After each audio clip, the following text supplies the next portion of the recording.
होमोसिस्टीनची योग्य पातळी आहे का? कोलेस्ट्रॉलची शरीराला काही पेशींचे भाग बनवण्यासाठी, काही हार्मोन्सच्या निर्मितीसाठी गरज असते.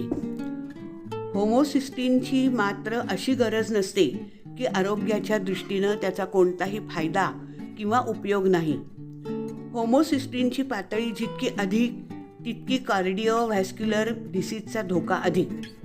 दुसऱ्या शब्दात सांगायचं झालं तर जितकी होमोसिस्टीनची पातळी कमी असेल तितकं चांगलं. अशी कोणतीही विशिष्ट पातळी नाही की ज्याखाली होमोसिस्टीन फायदेशीर वा उपयुक्त आहे.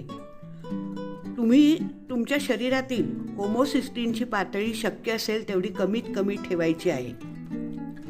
बहुतेक लॅबोरेटरीज या होमोसिस्टीनची सामान्य कक्षा 5 ते 15 मायक्रोमॉल्स पर लिटर म्हणजे 1 लिटर रक्तात 5 ते 15 मायक्रोमॉल्स अशी सांगतात.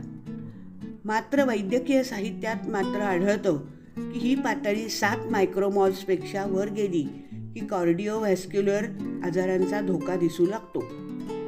तशी लक्षणे दृश्य होतात. बहुतेक रुग्णाला ही पातळी 7 पेक्षा कमी हवी असते. ही पातळी जर 12 पेक्षा अधिक वाढली तर तुम्हाला धोका संभवतो आणि तुम्ही याची गंभीर दखल घ्यायला हवी. जेव्हा वैद्यकीय जगत एखाद्या नवीन रिस्क फॅक्टर किंवा नवी गोष्ट शोधून काढतं तेव्हा त्याचं प्रयोगशाळेतील परीक्षण या बाबीकडे दुर्लक्ष होतं व स्पष्ट माहिती मिळत नाही. कोलेस्ट्रॉलच्या बाबतीतही हे घडलंच होतं आणि होमोसिस्टीनच्या बाबतीतही घडणारच. म्हणून तुमचे डॉक्टर जर तुम्हाला असं सांगत असतील की होमोसिस्टीनची 10 किंवा 11 ही पातळी सामान्य कक्षेमध्येच आहे आणि काळजी करण्याचं काहीच कारण नाही तर मात्र या बहकाव्यात येऊ नका. तुम्हाला जरी अजूनही कार्डिओव्हॅस्क्युलर डिसीजची कोणतीच चिन्ह किंवा लक्षणं दिसत नसतील तरीही तुम्ही होमोसिस्टीनची पातळी 9 पर्यंत किंवा त्याखाली आणायलाच हवी.